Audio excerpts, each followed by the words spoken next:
We have a nice group of people here at Shul, and hopefully we'll have a few people um, following us online. So I'm sorry that I'm hesitating, but I can't multitask, and so I'm playing with my screen here so I could see if anybody types a question on one little dialog box, and then I have the camera on the other box. So I want to thank everybody for their patience. This class was supposed to start a month ago, and if you're watching from somewhere else in the world and are not aware of how the greater Washington area deals with snow, then you'll know that, and you might think it ridiculous, that the first time we were supposed to do this class in January, there was 1 inch of snow on the ground, and the whole region went berserk. Uh, Traffic was snarled. My wife, who works at the Charles E. Smith Day School, told me that somebody told her that their daughter, who was in a dance class that evening, didn't get home from dance class until 2 in the morning because of how bad the traffic was that night. And she believed So, that.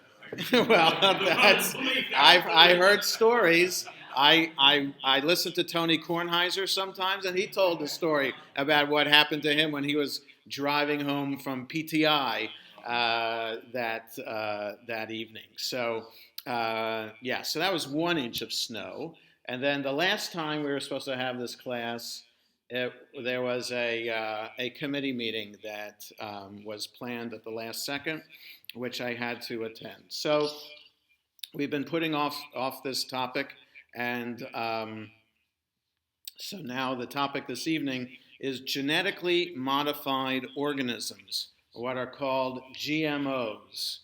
So I'm not an expert on this at all, but I shared on my blog the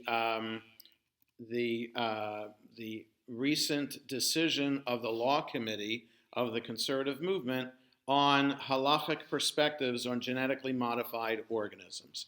This was published November 10th of 2015. So this is a very recent decision, and it was published by the dean of the rabbinical school, Danny Nevins, who sits on the law committee.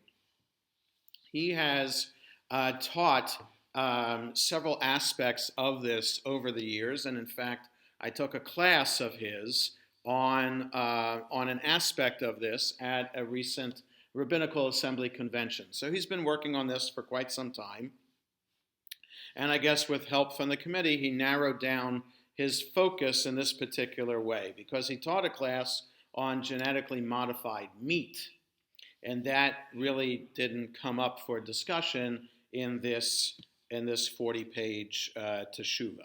But we have a more general approach to genetically modified organisms and what Jewish law has to say about that. Some of us in this room who are in the class this evening are aware about what the Conservative Movement Law Committee is. Technically speaking, it's called the Committee on Jewish Law and Standards, which is part of the Rabbinical Assembly, technically, which is the organization of conservative rabbis. So I beg indulgence for some people who are in this room who are aware of what the CJLS does. So allow me just to explain for others who might not know. So the Committee on Jewish Law and Standards is a committee, as I said, of the Rabbinical Assembly, and it's been around for at least 100 years, whose job it is to continue the process of interpreting Jewish law for questions that arise in modern times. So, in other words, when the conservative movement is, by definition, a halachic movement, a movement that is based on the system of Jewish law, it might not be that all people who belong to conservative synagogues are necessarily halachic, but the movement itself is ideologically a halachic movement that is committed to the system of Jewish law set down by the rabbis in the Mishnah, which was published 1,800 years ago, and the Talmud, which was published 1,500 years ago, and subsequent Jewish legal sources like Maimonides' summary of Jewish law known as the Mishnah Torah, which is 800 years old, the Shulchan Aruch, which is a digest of Jewish law that is 500 years old, that is a compendium of both Sephardic and Ashkenazic Jewish practice, and subsequent books as well. The conservative movement's approach is halacha is a dynamic system, one that continues to be examined and interpreted. And the Committee on Jewish Law and Standards is the conservative movement's mechanism for interpreting Jewish law. So that when issues arise, like can one drive to synagogue on Shabbat because people aren't living within walking distance of synagogues anymore? This was a question 60 years ago that was broached by the Conservative Law Committee. The Law Committee then answered that question. It could have simply said, no, you can't drive to synagogue on Shabbat because that's the traditional answer. But the conservative movement didn't want to just leave it right there. When they have the opportunity to develop a new interpretation or a new approach to Jewish law, the Conservative Law Committee will do so. So the Law Committee then, 60 years ago, in a minority opinion, said it's okay to drive to synagogue and back home. Drive to synagogue for shul, for service, and then drive back home and do nothing else with your car on Shabbat. That was the minority opinion. So they have 25 people sitting on the committee. You need a requisite amount of votes to be a minority opinion. It's 6. And then it was known for a long time as minority opinions and majority opinions, and either one could be followed, as opposed to the United States Supreme Court, which has majority and minority opinions. It's the majority opinion that wins out. That makes logical sense. The Conservative Movement Law Committee says either the majority or the minority can be followed. So that leads to divergence of practice within the conservative movement. So another example is, may women be counted in the minyan? So that led to divergent practices too. And there's still a few congregations today that do not allow women to be counted in a minyan, but they are few and far between. But and both yay and nay to that question are accepted within the Conservative Law Committee. Nowadays, there are no longer majority and minority opinions. They are just opinions. If a particular paper receives at least 6 votes, then it's an accepted position of the Law Committee, and rabbis out in the field, like myself, are free to follow and promote a particular position within their congregation. And that's how I do it. Individual rabbis on their own are also, if they choose, technically can develop, come up with opinions themselves. I prefer not to do that because I don't sit on the law committee, and I prefer to have the experts and the scholars on the law committee themselves to provide the foundation for me to then bring to the religious committee and to the congregation for discussion. Okay, so that's how the law committee works. Now there are also 5 people that sit on the law committee who are lay people, non-rabbis, who don't write positions but are allowed to give their opinion, but they cannot vote. So the United Synagogue of Conservative Judaism has a certain amount of those 25 that they put forward to sit on the committee. The Rabbinical Assembly puts forward people to sit, and the Jewish Theological Seminary also puts forward people to sit on the committee. All of them are rabbis, You just said they were lay people. and then the United Synagogue also puts up 5 lay people to sit on the committee. So there are 25 rabbis plus 5 lay people, 30 people sitting on the law committee today. There are, what's that?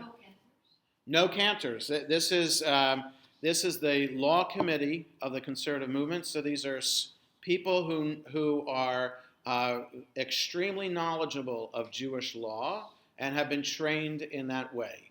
So cantors, if they are only graduates of the cantorial school, are not sufficiently trained in halacha to be able to sit on the law committee. So that's the way it works. So if a cantor goes to rabbinical school and becomes a rabbi, then they could possibly get voted on to the law committee. Okay, so questions. The law committee deals with questions that are brought forward by individual rabbis out in the field, or maybe they themselves, as a committee, come up with ideas that they think would be important to be dealt with. So I'm not sure the history of this particular paper on genetically modified organisms, but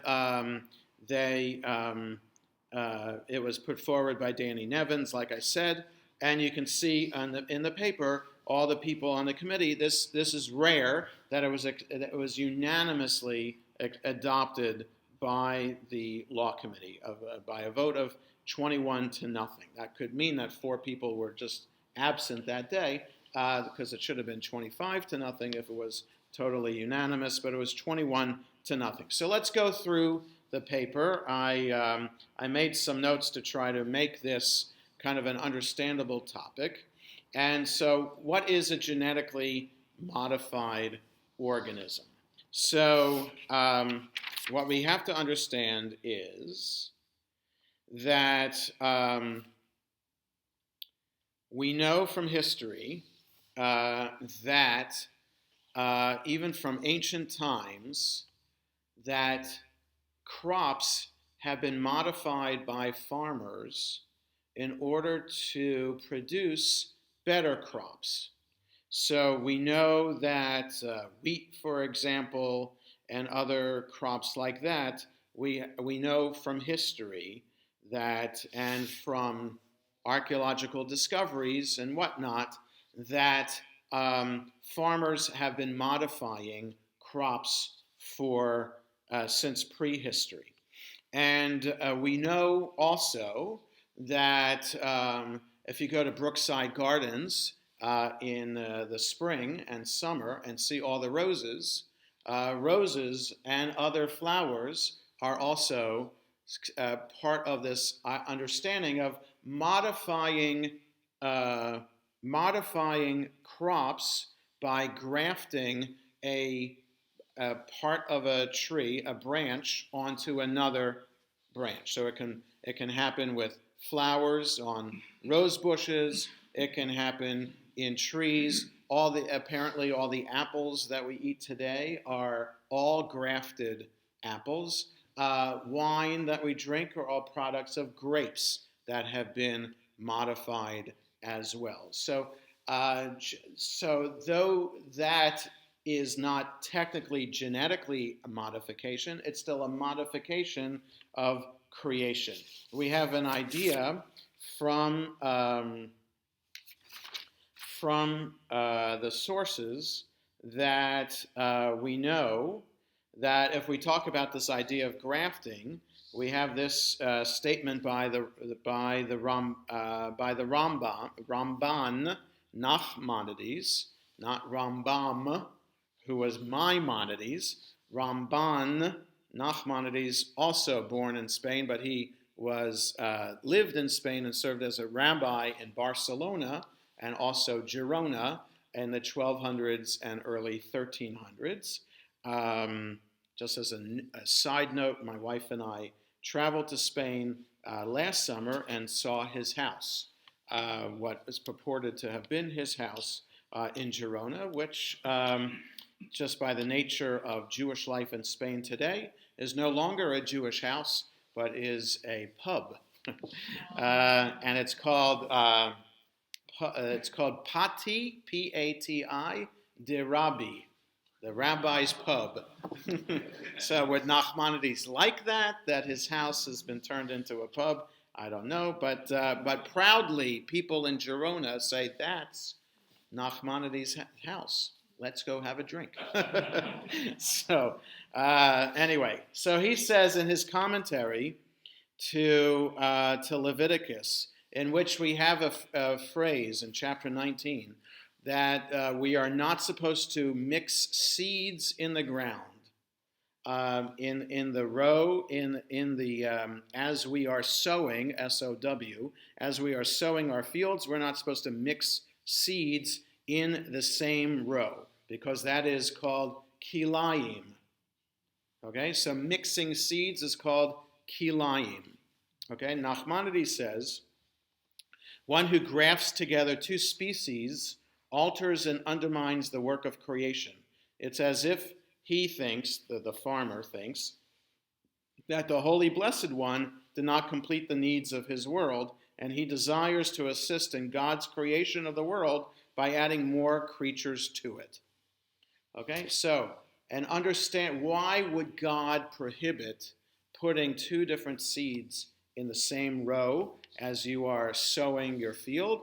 Because you might be suggesting that you're going to have the chutzpah, the audacity, to create a new variety or a new species of plant and we should not be daring to think such an idea or have such a notion, because if God wanted that species to exist, God would have created it.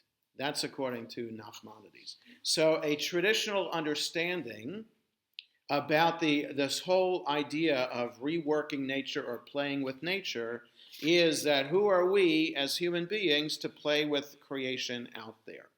Okay? Now, at the same time, there's an understanding that there's an animal called a mule. Okay? So a mule is a combination of a donkey and a horse.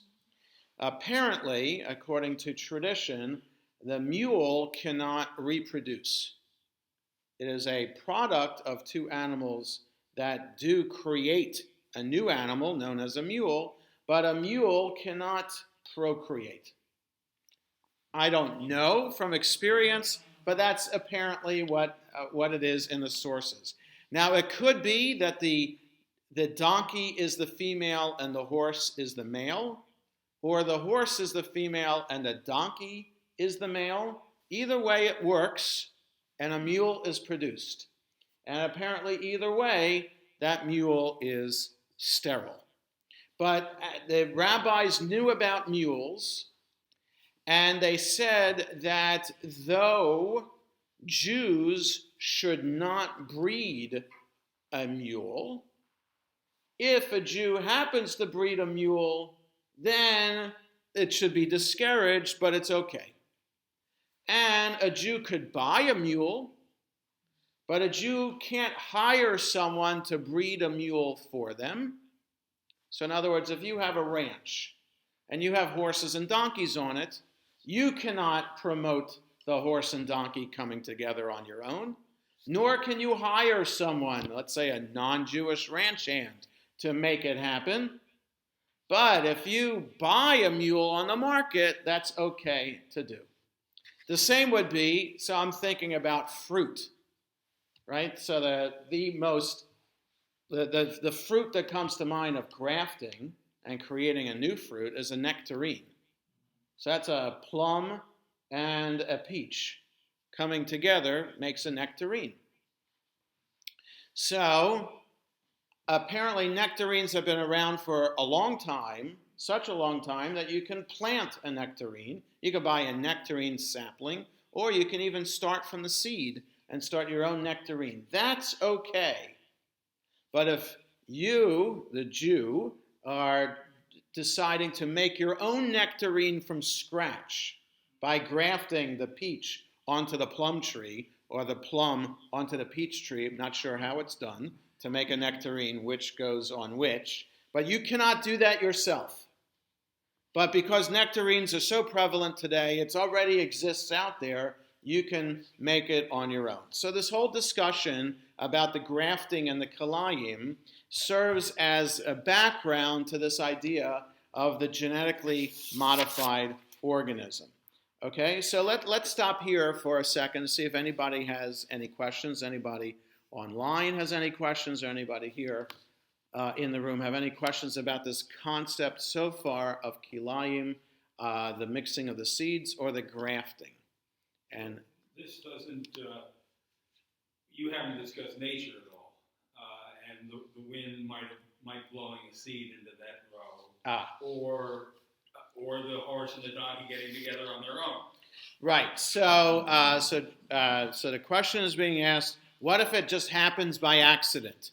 So, or by a force of nature. So, wind blows like dandelion seeds into your rose bush, and all of a sudden there's going to be a new flower coming up. I don't think that that's possible, but let's use that as an example. Yeah, that's okay. You didn't make that happen. But what if a horse and a donkey come together on their own? I'm not sure that they would get together on their own. I'm not sure about that, but I don't know. I'm not a farmer. I'm not a rancher. I don't know. But the paper talks about you're not supposed to try to encourage that to happen. You can't put a horse and a donkey in the same stall during mating season, right? So that, if a horse, the male horse or the male donkey is desperate for a partner, they'll take whatever's there that's available. I'm not sure even in that case horses and donkeys will do that. I don't know. I don't know how it works. So no, you can't be in a situation. But if the horse and donkey did it on their own, then that's totally fine.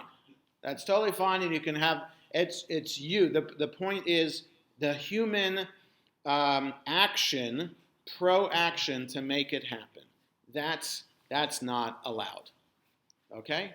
Any other thoughts here? The ultimate idea behind this, by the way, another thought is that the law about kilayim in the book of Leviticus is known as a chok.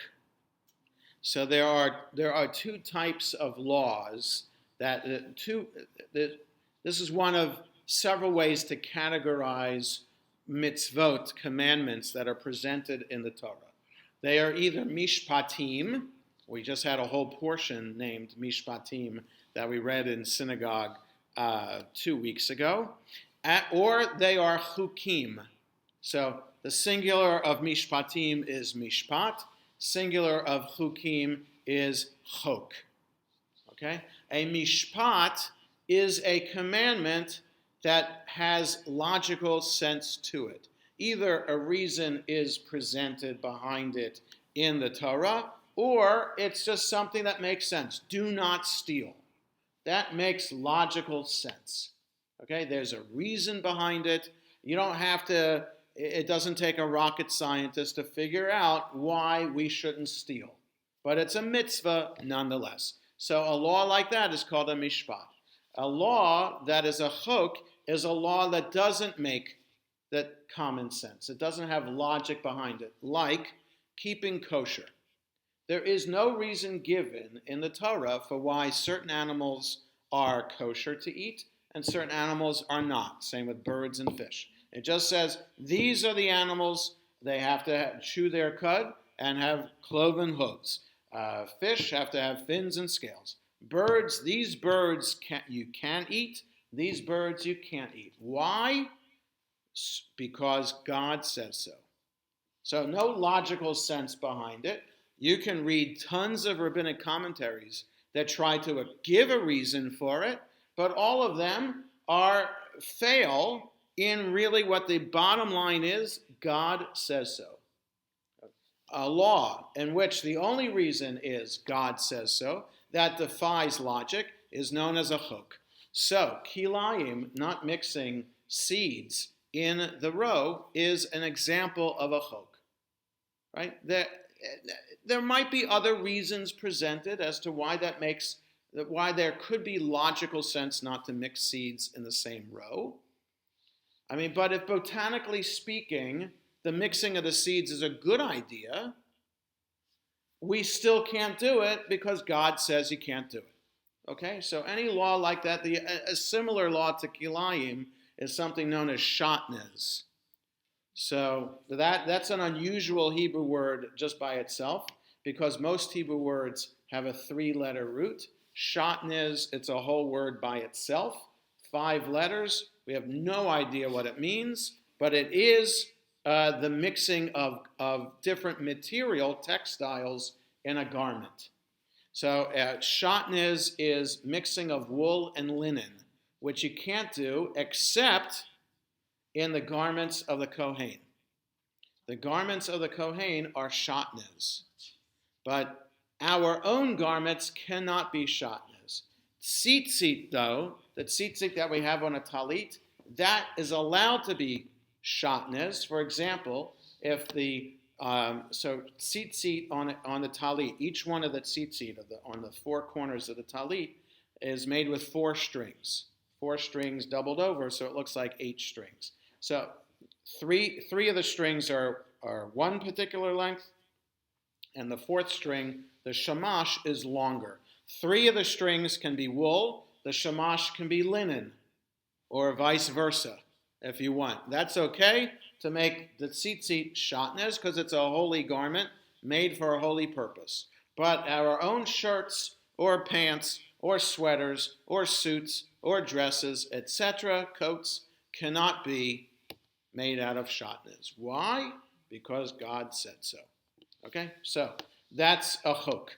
So kilayim, shatnez are known as chukim. So now, with that background, we have another idea from here, unless there are other questions before we go on.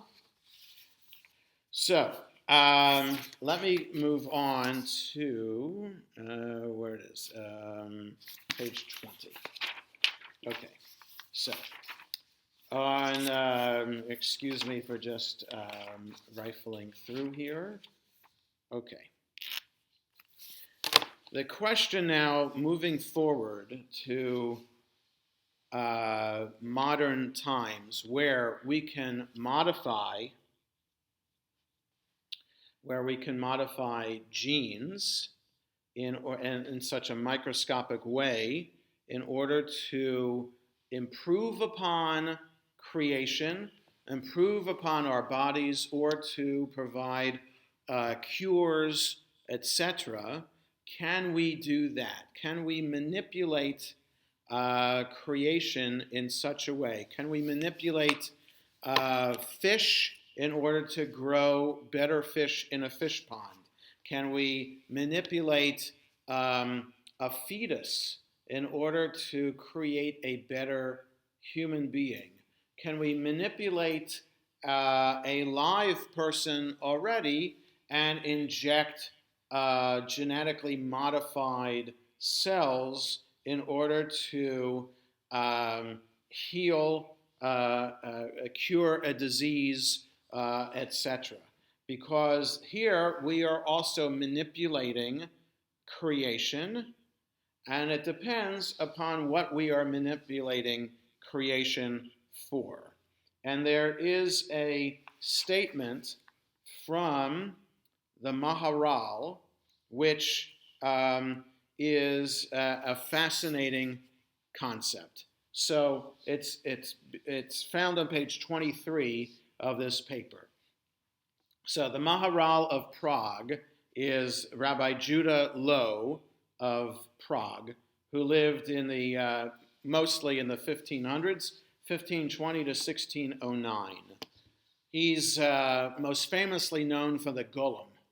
So if you've heard the mythical story about this creature made out of clay that comes to life, kind of like the precursor to Frankenstein kind of idea, but this is a creature not a former human being, but made out of clay, wrote a particular Hebrew word on the golem's forehead, emet, meaning truth, and somehow Judah Loew breathed life into this creature in order to save the Jews from the ghetto of Prague from destruction from invading forces. And the golem lived in the attic of the big synagogue in Prague and would be brought to life whenever the Jews needed protection. So that's famously in literature what Judah Loew is known for. But he's also known as a great rabbi, commentator to the Bible, and also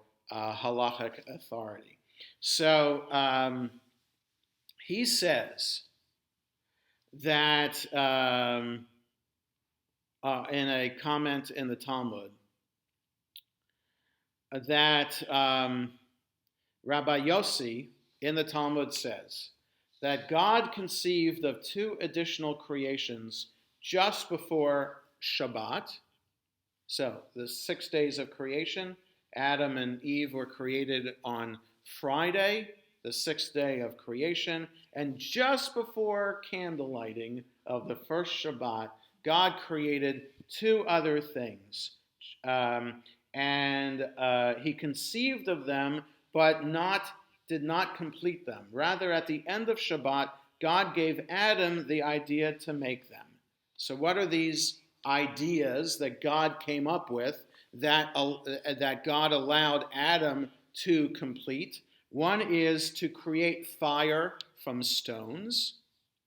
And the second was the method for crossbreeding two species, that is, a horse and a donkey, to create a mule.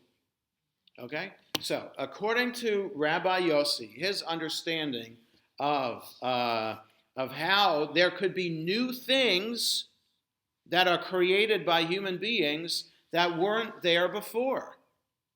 In other words, how do we have the right to create new things? So one understanding is we're not really creating these new things. God gave us the idea, that is, gave Adam the idea, and Adam just finished the work. So don't think, human beings, that it was our own intellect, that on our own we were able to create fire. No, that was God's idea, but God let Adam do the work. Okay? And don't think, clever people, oh, what would it be if we put a horse and a donkey together? Maybe we could have the burden that the donkey can carry at the speed that the horse can run. Wouldn't that be great to have a freight train kind of animal that can carry such a heavy load and at such a great speed? Because a donkey is so slow, the horse is so fast, but you can't really put anything on a horse's back. If you can combine them, wouldn't that be great? Oh, how clever that is. No, don't think that that's human beings being clever. It's God had the idea and gave it to Adam to fix it and make it happen. So that's an interesting concept. And this gets to the heart of what it means to do genetically modified organisms, the idea that we're playing with God's creation. And do we have the right to play with God's creation? So this is what Judah Loew says about this. The Maharal, that's how he's known. Rabbis in the Middle Ages are known by their acronyms. So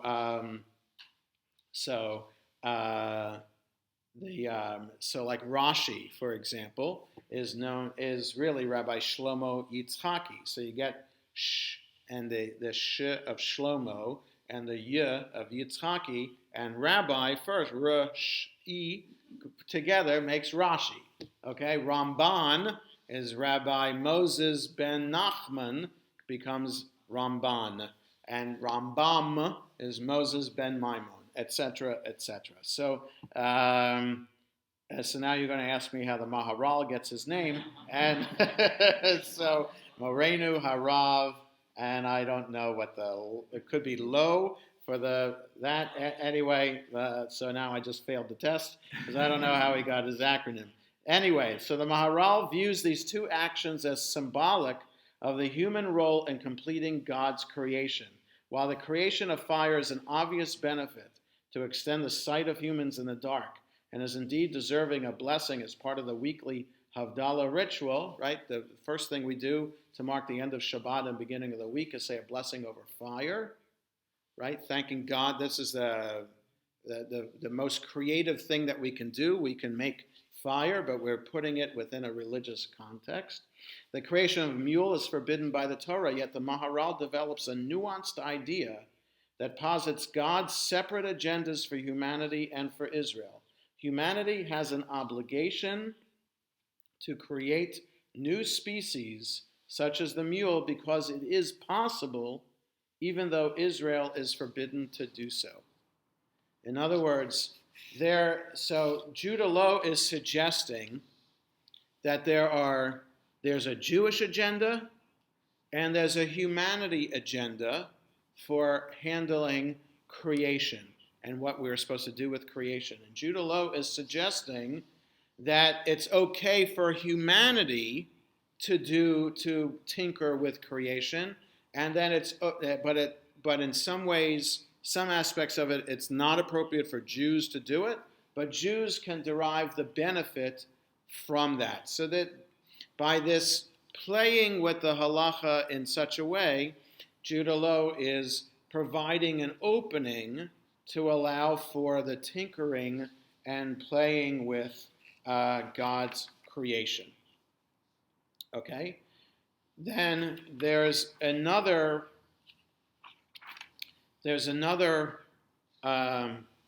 technical aspect of this paper which I want to touch upon as well, to try to explain that gets to this concept as well. So Judah Low is suggesting that God had in mind something for humanity to do with creation and for Jews to do with creation. That it's okay for humanity to tinker in most ways, and some of those ways Jews are not allowed to, but we're allowed to derive the benefit from it. And here's another way that, starting on page 29 in section 4, Rabbi Nevins is talking about a values-informed halachic analysis. Okay, so what this means is, this is almost looking at the United States Supreme Court, for example. There are those on the Supreme Court who see their role as a justice on the Supreme Court to interpret the Constitution literally. Whatever is written in the Constitution, and if you can be in the mind of the authors of the Constitution, that's how narrowly it should be interpreted today. The Orthodox. Okay, so if you, so Julian is suggesting the Orthodox. If we put it within a Jewish context, I would say even more so the ultra-Orthodox today, right, who claim that they are Torah true. Okay, and I put that in air quotes because really, technically, there is no such position within any branch of Judaism today, because even the ultra-Orthodox have to admit that they have interpreted the Torah already in a particular way. The only Torah true Jews are the Karaites who are around today, because they are, it's so-called Torah true. They are the only ones who only interpret the Torah literally and don't accept rabbinic interpretation of Torah. But let me get back to the Supreme Court. So either you read the Constitution quite literally and narrowly, or you understand that there are concepts presented in the Constitution that should be understood broadly and be interpreted in a more dynamic and fluid kind of way. The so-called liberals on the Supreme Court. Or the conservative. Okay? So again, I just want to say that in the same way, I'm doing it rather simplistically because we don't have the time to get into all these approaches when it comes to Jewish law. The same way you can understand matters of Jewish law. If it's written in the Talmud, then it's something that can be done today, and can be understood as being followed today. If it's not talked about in the Talmud, then it might be up for grabs as a new thing to do. Okay, so this is related to our discussion this evening about genetically modified organisms. The Talmudic rabbis had no concept of this idea that you might be able to take a cell from one organism and put it into a cell of another organism and create a new virus, a new bacteria, etc. They had no idea. So if they had no idea, then you can do it. And so that's easy as that. That there's no restrictions on it. It's totally new concept. And related to this idea, this is what Nevins is bringing forward on page 29 and on. There are those who would say that it's just easy to do it that way. Kilayim is about putting things in the ground. Or animals, big animals, and making new species that way.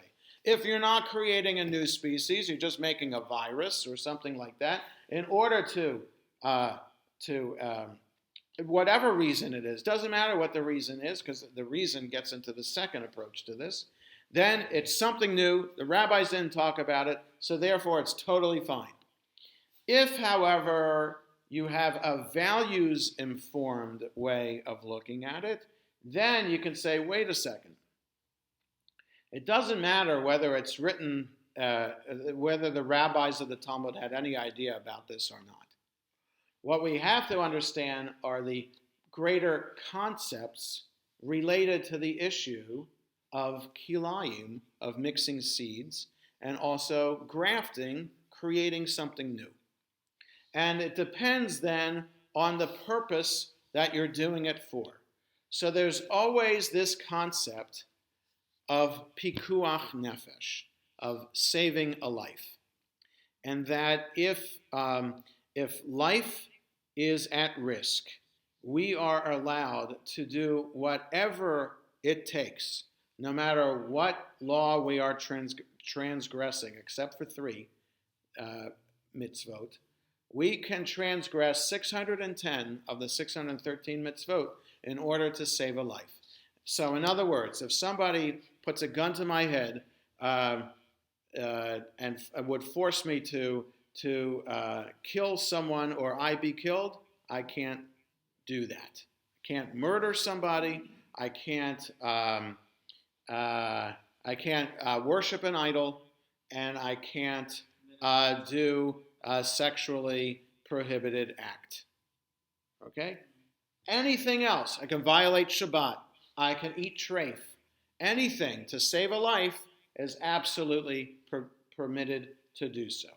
So there's that issue, really. Pikuach nefesh really is the main issue today for these genetically modified organisms. If a life is going to be saved, then it is totally permitted, Nevins argues, to have such genetically modified organisms. The slippery slope is for other things, like if they are elective, if they are deciding based on someone's subjective opinion.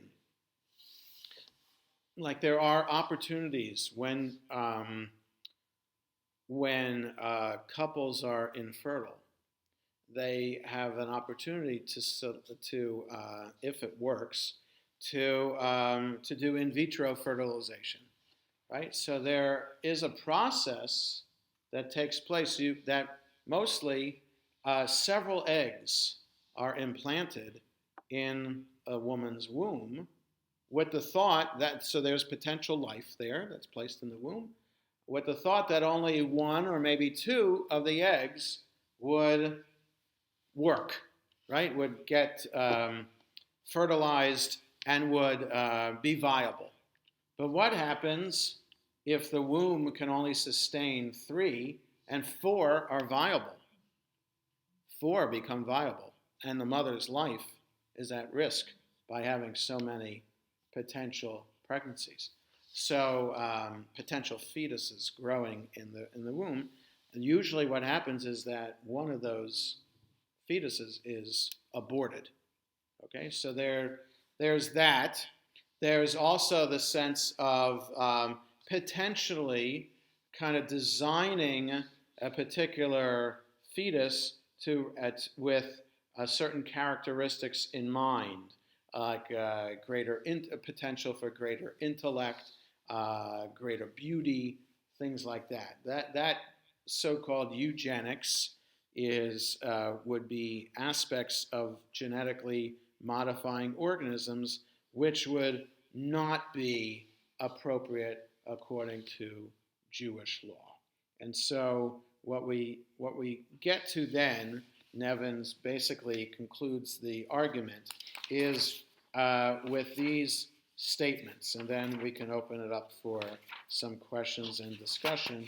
His final conclusions are the following: that the Torah's ban on kilayim, the physical blending of different species of plants or animals, does not extend formally to the modification of gene sequences via the introduction of foreign DNA in order to convey a specific capability in a new organism.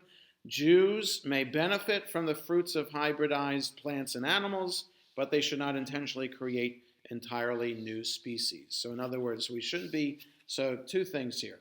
We can definitely be involved in modifying DNA sequences and bringing genes from one organism into genes of another in order to create a new organism. That's for health reasons. And we can benefit from hybridized plants and animals like mules and nectarines and pomelos and other fruits, or what are not a kumquat, but what is that? The plum and an apricot. What is that? Pluot. Right. That's a newer thing. And so all these fruits are totally fine, but we shouldn't be the one making it. So now if you can get a pluot tree and pluot seeds, it's totally okay to have a pluot orchard, a Jewish pluot orchard, but we should not have been the first one to make that grafting. Okay? Let somebody else do that. That's number one. The health implications of genetically modified foods must be examined on an individual basis without making broad assumptions that all GMOs are either salubrious or dangerous. The Torah's command that regard our health requires vigilant attention to the safety of our food supply. Okay, so it could be that genetically modified tomatoes, corn, rice, he talks about rice in a couple of places, that especially in Africa and Asia and very impoverished places where the diet is based on rice, and then there are vitamin deficiencies in a diet, wouldn't it make sense to create a kind of rice that has the vitamins already in it? And so that kind of thing should be, if it's safe to be consumed, it's a no-brainer. You should make such rice. And such an example, it's quite appropriate to do that. And three, when considering the genetic modifications of organisms, Jews must, as informed and engaged citizens, seek to minimize animal suffering and to protect extant species. So in other words, in the lab, a lot of animals are used in the laboratory, not just for cosmetics, to develop, makeup and things like that, but for other testing. So the testing should be as humane as possible. That's right. It doesn't say that you're not allowed to do it, but if there's a clear benefit to society for this, then it's okay. But the pain and suffering caused to the animal should be minimized as much as possible. The creation of dual species, human/animal chimera, is forbidden. So in other words, you can't create an animal or a human being that has characteristics of other species readily apparent. So I don't know, what's that mythological creature of the The centaur, right? A human head and neck, but the body of a horse or a bull or something like that. No, if such a thing could be created, it's not allowed to be created. Okay, you can't do that. A dual species is absolutely forbidden.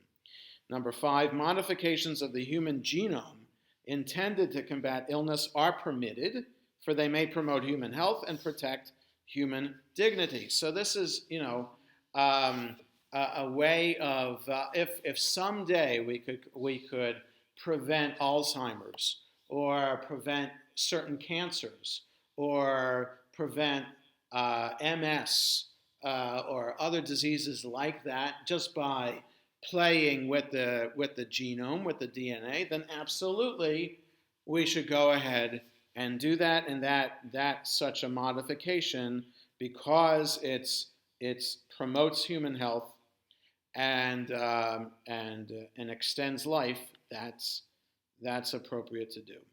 And finally, genetic modifications intended to enhance the aesthetics of otherwise healthy humans are forbidden, for they violate Jewish teachings about the sanctity of human life. Modifications to the human genome must be limited to changes needed to restore health. Because the line between therapy and enhancement is often ill-defined, consultation with a scholar versed in the halachic, ethical, and biological considerations is required before such therapy is commenced. Right? So that's the examples I was giving about, wanting somebody more intelligent than the average human being, or somebody that would have a smaller nose than they might be born with because of who their parents were. Something like that, just for aesthetic reasons, that would not be the appropriate use of genetic modification. Okay, so that's the ideas. Those are the ideas behind GMOs. It's 22 to nothing. I'm going to vote for it too. Yeah, vote for it too. Right. So, any questions or comments about this paper? Yes, David. Not directly, but within there it talks about wine. Yes. I got the implication from reading that wine that is done through grafting Yes. is not kosher. What? So, okay. So let's step back from that. So David is asking about wine and grapes that have been grafted. So again, Cabernet, Chardonnay, Merlot, all those are grape varieties. There's been a little bit I know about wine. The names of wines are based on the kind of grape that is used to make the wine. And it's also based on the region in which the wine is grown and produced. So Champagne, though there are bubbly wines from different countries, Champagne is only Champagne that is grown in Champagne, France. So similar Champagne that's grown in Italy is called something else. Champagne that is made in Spain is called something else. I don't know what it's called, but I know they're called something else because of the region. Okay, so there's the region, and then there's the grape variety. All these grape varieties are a result of grafting over the centuries to develop the kind of grape that would produce the tastiest and best product for that particular region. So now, Israel has its own wine. Israel grows Chardonnay and Cabernet Sauvignon and Merlot and all of that.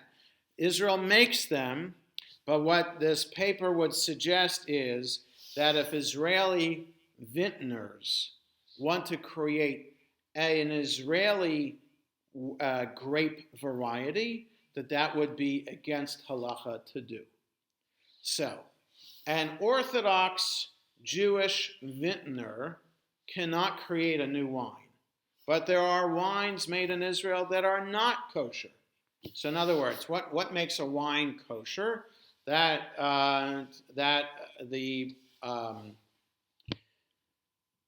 Most wines today are kosher, whether a Jew makes it or not. because if you introduce anything else into the wine that is by nature not kosher, I don't know, if you put lard in the wine or some other animal product into the wine, you just wouldn't want to do that because it just wouldn't taste good. And who would want to make wine that way anymore? It's, from what I understand, it's not really done on the mass-produced kind of way. Maybe some individual vintner might do something creative like that, but in a general wine industry, that's not done. So what makes it kosher is that to ensure that no non-Jewish blessings have been made over the wine after the first batch comes out. And in some places in Europe, the local priest blesses the first wine, the first barrels of wine, when they're ready to be, and they make a libation. So libations are a Jewish thing. They're in the Torah as part of, it's part of some offerings on some of the holidays to bring a libation. So that's pouring the wine onto the altar. So that would be for a religious purpose. So that makes wine not kosher. So what also could be is if you create this new variety. So it doesn't mean, what this means is that a Jewish vintner who cares about halacha should not be in the grape grafting business. But a Jewish vintner can buy such a newly grafted grape and plant it in his vineyard, and that would be fine. Okay, so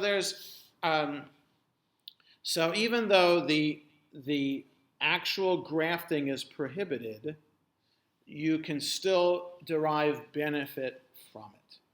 Okay, and then the subsequent produce of the grape, you take the seeds from the grape and start a whole new vine, you can totally do that. But to make that original graft, we are not allowed to do. That because of the law of kilayim. Okay, so the Nevins alludes in the paper to the idea, you have to be realistic when you create these laws for the people and interpret the laws, and you want to interpret them in a way that will have the best chance of people following it to as much a degree as possible. So if you totally prohibit all grafting, or if you prohibit the consumption of grafted products, then you're limiting what we can eat. So basically, we wouldn't be able to eat apples, and we wouldn't be able to drink wine, because all wine and all apples, according to Nevins, are the product of grafting. Right? So there's no pure apple variety anymore. So the rabbis understood this and wanted to make sure that we still eat and benefit from produce, and they couldn't go into all the markets and determine where all the vegetables and produce were coming from. Were they products of grafted or not? And so this is just what they said. Don't do it yourself, but you can eat it if you happen upon it in the market. And so today, if one was interested in making a better whatever food, yeah, a Jew can't even finance it. So if you're interested in making a better food, a Jew shouldn't finance it. So that's apparently what Nevin says. That's correct. We should not be in the grafting business, but we can be in the marketing business. Right? So somebody else makes it. But then once it's made, so you have this genetically modified corn or this genetically modified rice. You can buy that and plant it and keep on planting it, and that would be totally fine.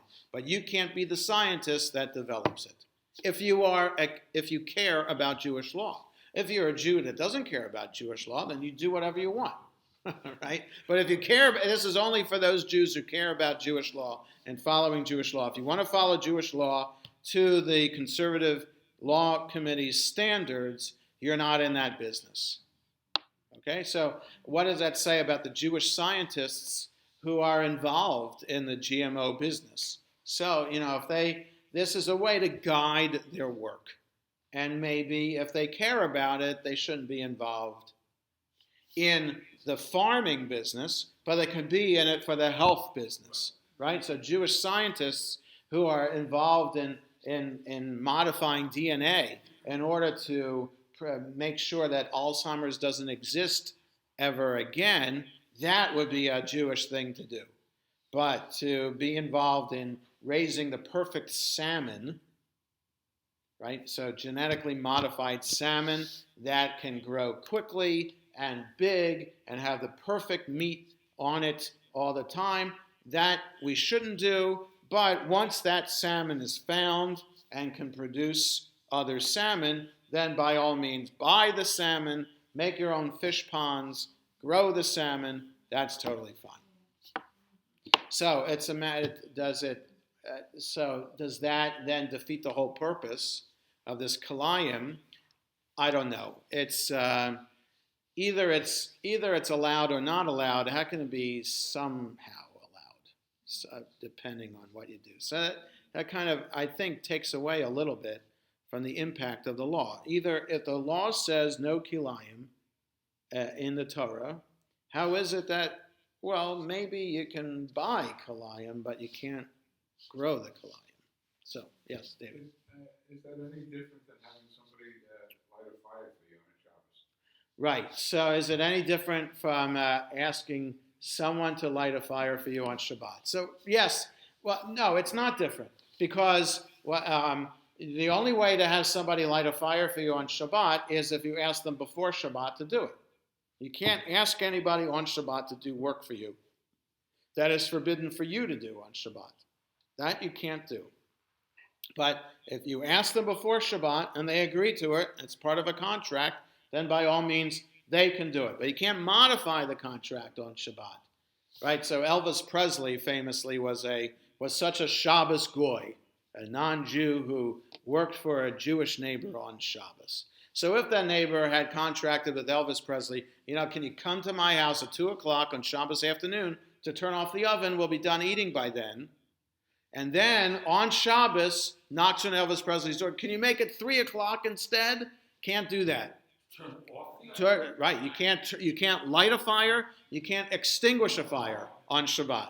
Okay, it does so. Yeah. So, right. So lighting a fire also means extinguishing a fire. Okay. So you can't do either on Shabbat. So that neighbor couldn't have told Elvis Presley on Shabbat, come at 3 o'clock instead of 2 o'clock. You can't do that. You have to, because I would be modifying the contract, and that's doing work on Shabbat.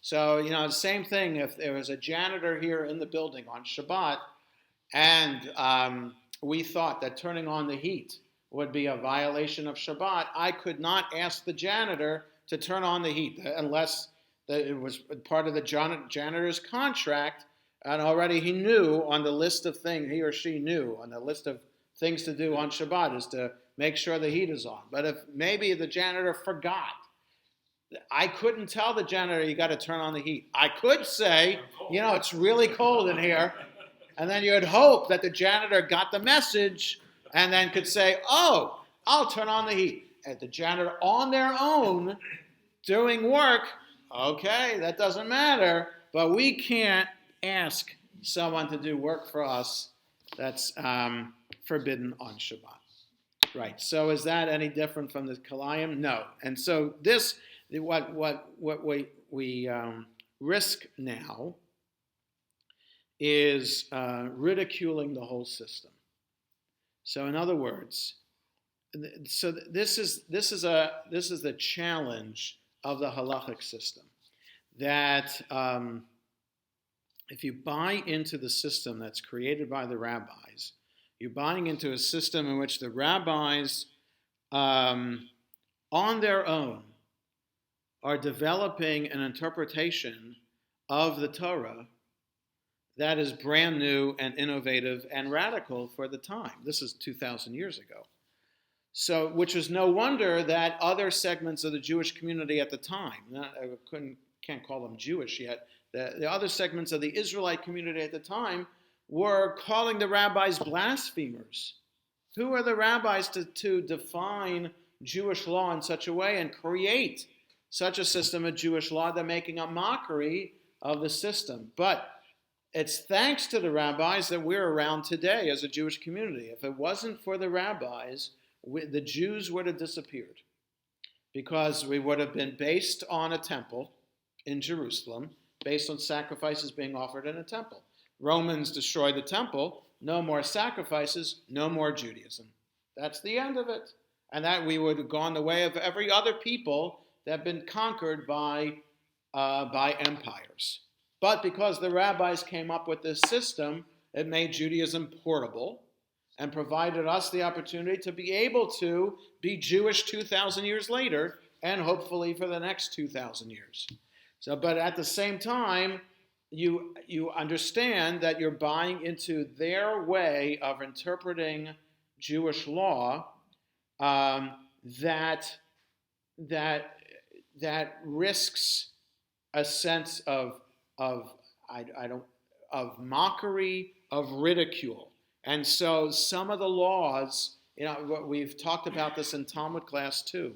Some of these laws just seem so far-fetched and so extreme in their interpretation that somebody who on their own wants to learn about what it means to be Jewish and part of the halachic system, if they tackle one of these far-fetched kinds of interpretations, would say, this is so ridiculous, I'm not buying into any of this.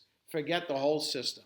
That's the risk in doing this. So, like for Passover, which is coming up, we sell our chametz. What kind of ridiculous legal fiction is that? The Torah clearly states you can't own any chametz.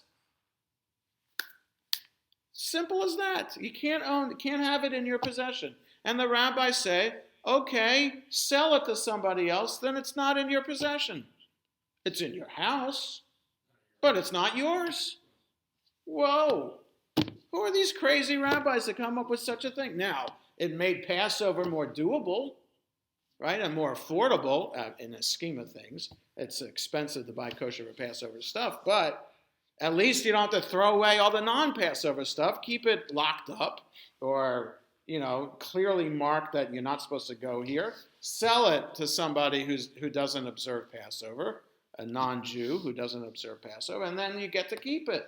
Okay, but for the outsider learning about this, and somebody who really wants to be really religious and said, whoa, where is this from? Who gave the rabbis the right to interpret this way? That's the challenge in accepting the halachic system. So you have to buy into this whole system and understand that the rabbi's priority is trying to make sense of Jewish law so that people can find a way every single day to transform their secular life into a holy life.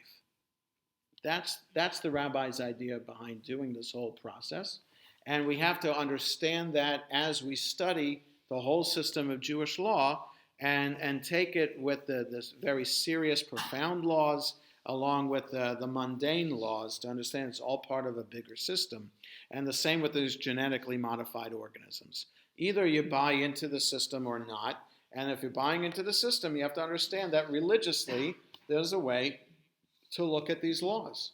And there's scientifically a way to look at it. And there are biomedical ethics committees at universities to discuss some of these health-oriented and research-oriented stuff that happens in the laboratory. So you have ethics committee that handles that.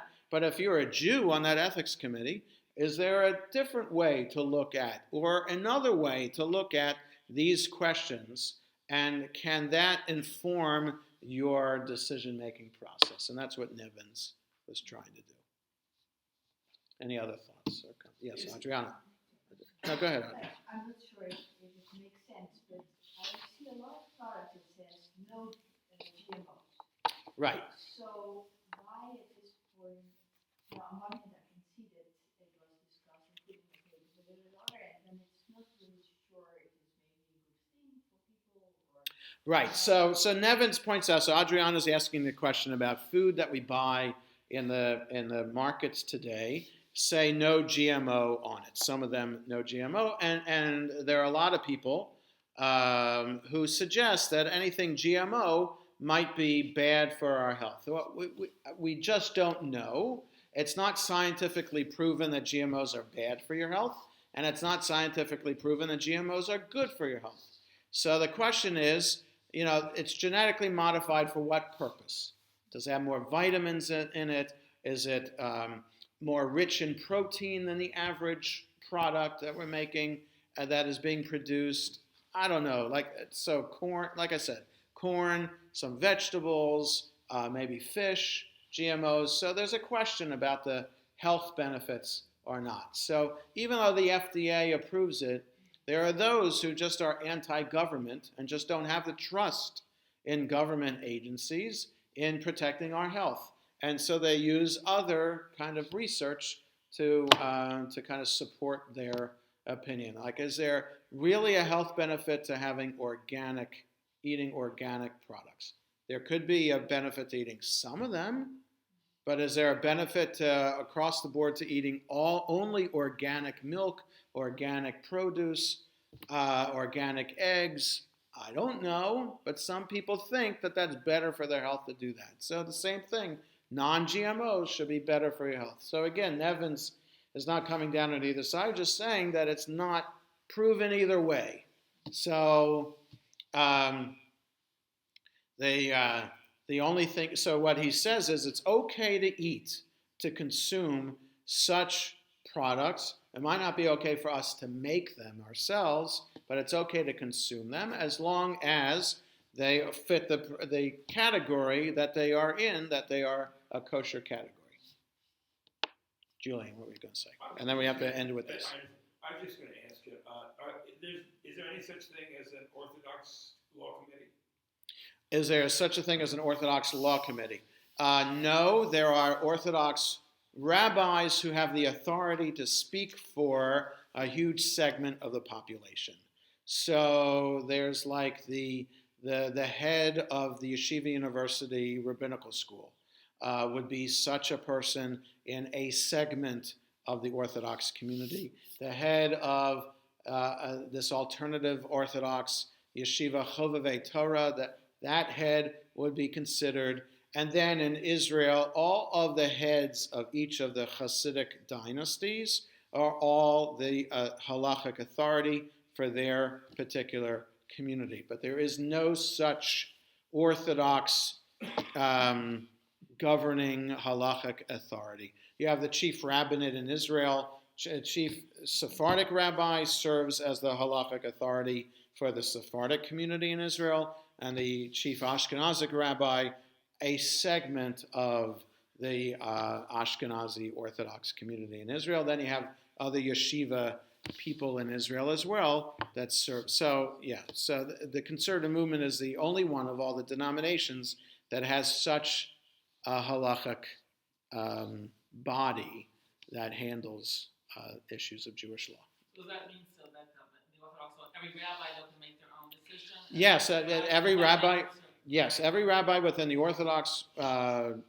world is trained a little bit more diligently about Talmud and halacha than conservative rabbis are. That certainly all conservative rabbis will agree that rabbinic training in the Orthodox world is a higher amount of Talmud proficiency and a higher amount of Shulchan Aruch proficiency than the average conservative rabbi. But within the conservative world, every individual pulpit conservative rabbi has the authority to be the halachic authority for their community. I choose not to have such broad halachic power. I choose to follow the guidance and of the law committee. That's what I choose to do, and I think that most conservative rabbis choose to do that too. Absent getting a new ruling and it had to be some sort of emergency, you Right. would do that. Yes, but I can't imagine No, I can't. any issue arising that I'd have to make a decision now that has never been talked about by the law committee before, and that I'm going to do this radical thing. No, I would never. I can't foresee doing